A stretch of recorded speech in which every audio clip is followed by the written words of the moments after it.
After World War II, the United States entered the Cold War era against the Soviet Union.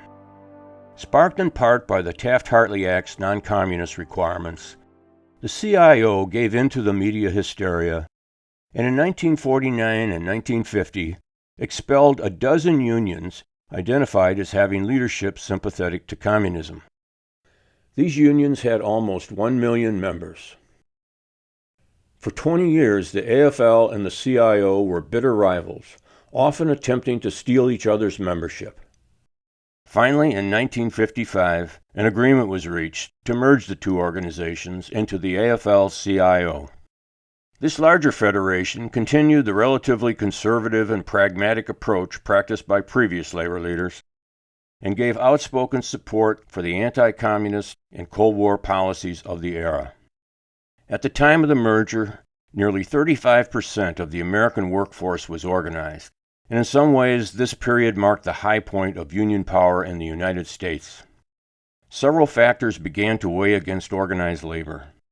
The Taft Hartley Act made it more difficult to organize, especially in the southern states with the so-called right-to-work laws. Among both national and local leaders, the labor movement lost much of the zeal of earlier years. Many unions and their members were content to protect their gains rather than push for the unionization of others, especially less skilled and low-wage workers in occupations dominated by women and minorities.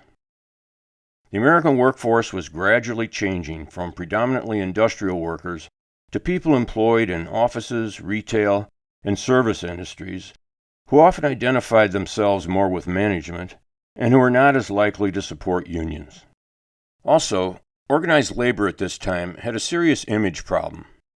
The AFL-CIO aggressively attacked the problems of corruption and racketeering inside the organization, and in 1957 expelled the Teamsters for failing to clean up their union. But it was not enough. In that same year, a Senate committee held nationally televised hearings that exposed examples of rigged union elections, embezzlement of funds, extortion, and other unethical practices in several unions, but especially the Teamsters. While the examples involved only a few unions, the entire labor movement was badly tarnished. Along with other media, conservative magazine publisher Henry Luce made mob-connected Teamsters president Jimmy Hoffa the face of union leaders in the minds of many Americans. Another factor impacting unions was the increasing ability of companies to move manufacturing jobs to southern right-to-work states and eventually to countries with cheaper labor markets. Unions had never found an answer to this problem. The profitability of producing goods where labor costs are significantly cheaper inevitably drives companies to this practice. At first, industrial offshoring and the accompanying increase in imports was felt largely by the lighter industries, such as textile and clothing. But as other nations rebuilt from the devastation of World War II, more industries were impacted. Unions generally settled into a mature relationship with their employers, with the emphasis on contract improvements during this period of prosperity. These improvements, however, did not always come without struggle. In 1959, the steelworkers shut down nearly 90% of the country's steel production with a 116-day strike. After government intervention, a settlement was reached that included significant wage and benefit advances and a maintenance of the work rules which the companies were trying to erode. Beginning in 1954, the nation's longest strike, at the anti-union Kohler bathroom fixtures plant in Wisconsin, lasted for 6 years until the NLRB ruled against the company for its failure to bargain in good faith. And it was still 2 more years before a contract was finally secured. The 1960s and 70s were a time of social upheaval in the United States. Organized labor was not immune to the civil rights movement and the tensions of the Vietnam War. While some conservative AFL unions excluded African Americans even into the 1960s, the CIO had been quite progressive in the matter of race relations. To some extent, the merged organization inherited the CIO's pro-civil rights tradition, and after some hesitance, was a noted supporter of the landmark civil rights legislation of the 1960s. Many more African Americans were joining the ranks of organized labor because of their significant numbers in the growing public sector unions. However, progress was slow. It took legal action by African Americans in the early 1970s to overturn a discriminatory seniority system in a Pittsburgh steel company, a system the union tacitly approved. To address labor's slow pace on these issues, the Coalition of Black Trade Unionists was formed in 1972. Latinos also made their first major impact with organized labor during the 1960s. Having toiled in the fields, Cesar Chavez knew the conditions agricultural workers faced. In the 1950s, he began a career as an organizer, and later helped found the group which eventually became the United Farm Workers. In 1965, Chavez and the UFW joined striking grape pickers and organized a boycott of table grapes. The strike and the boycott drew national attention and widespread public support. While it was only partially successful, the union's persistence eventually led to the passage of the California Agricultural Labor Relations Act in 1975.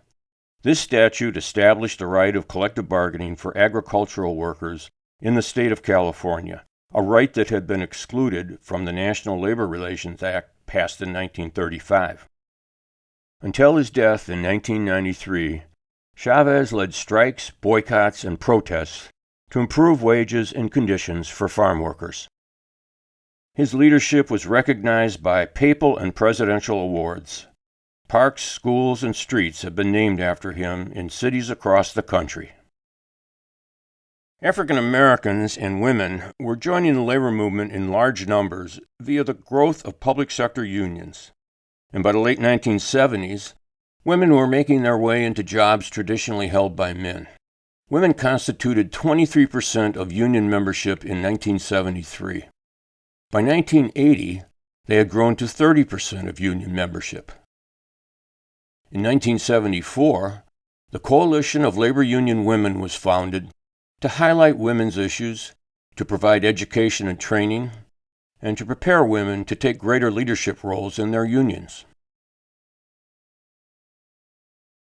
Public sector unions and strikes go back well into the 19th century, but both unions and strikes amongst public employees were almost always small, localized, and rarely successful. For example, in 1919, Boston police struck for higher pay and some influence with administration. Massachusetts Governor Calvin Coolidge used National Guardsmen to crush the strike and fired the strikers. This loss chilled public sector unionism for the ensuing decade. In the 1920s, only about 7% of public employees belonged to unions, and virtually none had collective bargaining rights. After World War II, many teacher and public employee unions did strike for higher pay, but were met with repression by both management and legislatures. Strikes in the public sector were illegal, although scattered and mostly unsuccessful actions did occur when conditions became intolerable. All that was about to change. As part of the great social upheavals of the 1960s and 70s, public employee unionism mushroomed. About 10% of the public sector workforce was in a union in 1950. By the late 1970s, it was 40%. The growth resulted as younger, more militant workers wrested control from conservative leaders. Legislation certainly helped the upsurge. Wisconsin passed the first state law recognizing public sector unions in 1959. Many other states followed suit. President Kennedy issued an executive order allowing federal workers to organize for the first time, though without an ability to bargain for wages or to strike. As with the private sector in earlier decades, it often took job actions to win initial contracts and union recognition. In 1960, thousands of New York City teachers struck or called in sick for one day. Sensing a change in the political winds, the Board of Education ignored the state's repressive anti-labor law and agreed to hold a union election, which the striking union won overwhelmingly. This victory opened the floodgates. A wave of teacher strikes, slowdowns, and aggressive lobbying of school boards won pay increases and union contracts throughout the country. Once poorly paid and little respected, teaching became a true profession, with decent pay and improved classroom autonomy. In New York City, teachers' pay quadrupled. By the late 1970s, over 70% of the nation's public school teachers were represented by a union. Municipal and state workers followed suit. Strikes, sick-outs, and various other job actions resulted in union recognition and first contracts. In 1958, there were 15 public sector strikes. In 1979, there were 593. Perhaps the best known of these confrontations took place in Memphis, Tennessee in 1968, where there occurred a confluence of the civil rights movement and the drive for public sector union recognition. Sanitation workers, largely African American, walked out, partly due to the death of 2 workers in an accident, but also to gain union recognition. The strike had strong racial dimensions, and the NAACP organized support. Martin Luther King Jr. was there backing the strike when he was assassinated. The eventual settlement won the workers higher wages and recognition of their union. The largest strike of public employees took place in 1970 when postal workers, some of whom were eligible for welfare, struck for better pay and a measure of control over working conditions. It began slowly with letter carriers in New York City, but quickly grew to 200,000 postal employees in 30 other cities. President Nixon used National Guardsmen to take over the Postal Service and ended the strike. While not a total success, the workers did gain a 14% pay increase, even though federal unions were not legally allowed to bargain over wages. The stronger unions that resulted changed post office employment into family-supporting jobs. The total number of union members in the United States reached over 20 million in 1975, the largest number ever, but this figure is deceptive. The addition of nearly 4 million organized public sector workers camouflaged labor's decline. Even with the public sector included, the percentage of the workforce in unions was down about 10 points from its peak 2 decades earlier. The J.P. Stevens Textile Company demonstrated how the legal delays allowed by labor law could be used to thwart unionization. An organizing drive launched at Stevens in 1963 took until 1974 for a successful union election, and then another 6 years in a national boycott before a contract was signed. Other companies followed this example to stall or defeat organizing efforts. The Business Roundtable, made up of a select group of CEOs from the nation's largest corporations, was formed in 1972 with an avowedly anti-union agenda. Later in the 70s, during the Carter administration, they were able to thwart labor's efforts to reform the Taft Hartley Act and to increase the minimum wage. The biggest blow to labor was the bailout of the Chrysler Corporation in 1980. The bailout included wage concessions and the loss of 43,000 jobs. UAW leadership argued that the concessions were necessary to save the company, and that they were temporary. However, they were not a temporary aberration, but rather a trend that would define the coming decade.